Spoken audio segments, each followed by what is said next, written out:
listener production. Hi, Natarsha Belling with you and welcome to the afternoon edition of The Briefing. Coming up in our deep dive, what's happened to missing teenager Pheobe Bishop? The 17-year-old vanished on her way to Bundaberg Airport 2 weeks ago and hasn't been seen since. We speak with criminologist Dr Xanthe Mallet about the ongoing police investigation. But first, let's check the afternoon headlines this Thursday, the 29th of May. The Australian Stock Exchange is on the increase after a US court ruled a number of Donald Trump's controversial tariffs are illegal. Markets across Asia also rallied on the news. It's unclear at this stage what this will mean for the tariffs already in force and the long-term implications, but the US president has already launched an appeal. Meantime, Elon Musk is leaving his role at the White House. The billionaire has been heading up Mr Trump's Department of Government Efficiency, but is now leaving after criticising the US president's large tax bill for increasing the government deficit. Mr Musk's car company Tesla has also been hit by massive losses. Australian comedian and actor Magda Szubanski has revealed she is battling a rare form of blood cancer. The 64-year-old says she has been diagnosed with stage 4 mantle cell lymphoma, which was picked up after a routine breast screen in Melbourne.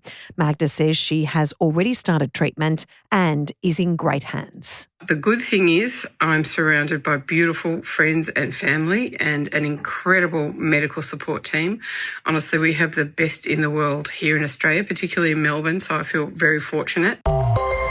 And Vinnie's has gone digital. The new website and app for the Op Shop went live today, making it easier for bargain hunters to purchase pre-loved fashion, household items, and even tech for less, and also opt for eco-friendly options. The Vinnie's stores will remain open, but the online option is also available with click and collect or delivery. Now it's time to get into our deep dive with forensic criminologist Dr Xanthe Mallet on the mysterious disappearance of 17-year-old Pheobe Bishop. Xanthe, thanks so much for joining us. This is a case that has captivated again the nation's attention, and it seems at this stage that no one understands what has happened to Pheobe Bishop. Can you explain exactly what we know so far about this 17-year-old? So what we know so far is that Phoebe had a flight to catch and that she was ostensibly on the way to the airport with her two housemates who are a couple, male and female. They were driving into the airport. There are witness statements of her on her way to the airport, but she never arrived. We know that she did not go into the airport. CCTV that police have collected has confirmed that. She certainly didn't get on that flight. So that's pretty much all we know at this stage, is that she was meant to get on a flight to go to WA to see her boyfriend and she didn't make it.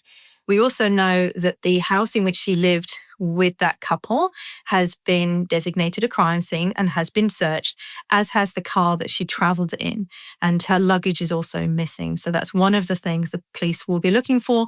But that's pretty much it so far. There's been a search in a national park which has been exhausted. Some evidence has been collected. The police have not disclosed what that evidence is at this stage, but they have collected some items of forensic interest. But that site has now been released again and is no longer cordoned off. So that's currently where we are. Xanthe, in regards to the housemates dropping her to the airport, what have police told us? Did they literally drop her outside that airport, and was she seen getting out of a vehicle at the airport, or there's no evidence that she actually arrived at that airport?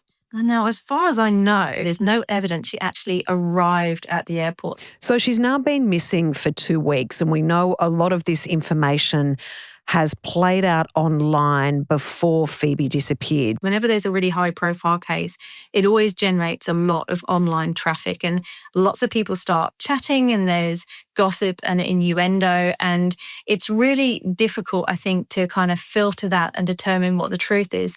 Clearly, the police will be looking at all sides of Phoebe's life. That's their job. They will be looking at the timeline immediately up to her disappearance, going back days, weeks, months. They'll be looking at all the communication. Who was she in touch with? What were those relationships like with those closest to her friends, her family, all of that, building a picture of Phoebe's life and her movements. In regards to what may have happened to Phoebe, there is a lot of speculation going online, in particular at the moment. But if you can take us through, the police have exhausted the search in one of the nearby national parks, but that doesn't, under any circumstances, mean that they have suspended the ongoing search or investigations for what may have happened to Phoebe Bishop. Absolutely not. So I think from the outside, it can be difficult for the public to understand what's going on in a police investigation. And there are very good reasons for that. The police will only release information that's investigatively helpful for them to do so. So there will be all sorts of things going on behind the scenes that they're not sharing with us because it's not appropriate, not useful. There'll be things they literally want to keep secret from the public because it needs to stay secret. So the fact that we can't actively see them searching an area absolutely does not mean that they are not doing everything they can to find Phoebe. It's just, it's not visible to us. They will be going through all of that electronic data. They'll have collected all the cell tower data from Phoebe's phone. They'll be looking at those text messages, emails. They'll have collected computers that are available. They'll also be looking at communications other people have made.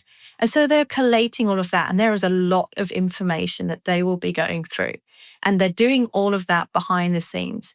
When there's another search area that they think is viable, when they're looking for Phoebe, absolutely they will do that. But do not doubt that they're doing absolutely everything to find this young woman. In regards to the ongoing police investigation, Xanthe, how much easier is it for police today using modern communication? Years and years and years ago, we didn't have mobile phones. They couldn't ping mobile phones. You didn't have a digital footprint on messages or communication you may have had with family or friends previously. How much of a big step forward is this in police trying to piece together a very, very complicated, difficult puzzle sometimes? Well, it certainly helps build that timeline. So yes, they will be collecting all of that electronic data. They'll be looking at when phones were turned on, when phones are turned off. As you say, where they were pinging, can they triangulate people's locations? How long were they there? For example, they can do all of that now. They can also collect CCTV from outside public buildings or dash cam. They were making an appeal earlier on in the investigation for any dash cam that people may have had, so that they're building that timeline of Phoebe's movements and those that were with her in those hours leading up to her disappearance. But do not underestimate the importance of good old-fashioned police work. Witness interviews, talking to people. You know, we get massive clues from those people who have seen things. Capturing that is essential, especially in the days after an event happens. So yes, we have all this amazing technology now, which is certainly assisting, but we cannot underestimate the importance of just, good police interview techniques, getting that information early so it can feed into an investigation. Xanthe, sometimes there's a lot of focus on these missing person cases because the police, understandably, want anyone from the public that may have seen something vital to come forward and provide that information. And therefore, there's more focus, I guess, on these missing persons cases. How common is it for a person literally to go missing, and what's the chance that that person will be found? It's actually really quite common. Lots of people go missing, but the vast majority are found very quickly. And we have to remember that adults can actually leave of their own free will, and they're under no obligation to tell anyone. I could walk out of my house right now, and as a grown adult, I can make that choice. I'm not obligated to contact my friends and family if that's not something I want to do. So yes, people do go missing. But when a missing person report is made to the police, there are certain things they will always do. They will also always talk to those closer to them, who saw them last. They'll always go to the home, because we've had too many situations where cases have been, discounted as not relevant, nothing's happened, nothing to see, and then something awful has happened. So the police always follow up on missing persons reports. But what they will do is triage them. So they will look at a green, amber, and red light system. How at risk is that person? So the risk level, for example, of me, if I have a history, for example, of going off for a few days without telling anyone, yes, the police would do a certain response.